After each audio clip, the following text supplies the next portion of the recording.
រន្ធត់ទាំងព្រឹកព្រលឹមតែម្ដងរថយន្តរេចង្កូតបុករះចូលផ្ទះប្រជាពលរដ្ឋបណ្ដាលឲ្យស្ត្រីម្នាក់ស្លាប់ភ្លាមៗនៅនឹងកន្លែងកើតហេតុខេត្តតាកែវមានករណីគ្រោះថ្នាក់ចរាចរណ៍ដ៏រន្ធត់មួយបានកើតឡើងនៅវេលាម៉ោង 5:30 នាទីព្រឹកថ្ងៃទី23 ខែកក្កដាឆ្នាំ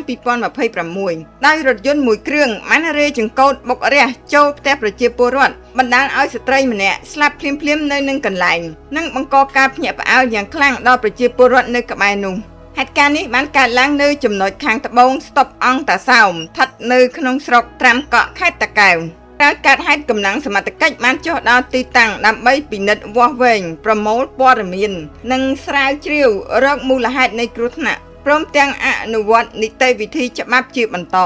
បច្ចុប្បន្នអត្តសញ្ញាណជនរងគ្រោះនិងមូលហេតុពិតប្រាកដនៃគ្រោះថ្នាក់នេះកំពុងស្ថិតនៅក្រោមការស៊ើបអង្កេតរបស់សមត្ថកិច្ចព័ត៌មានលម្អិតនិងជម្រាបជូនបន្តនៅពេលទទួលបានការបញ្ជាក់ជាផ្លូវការ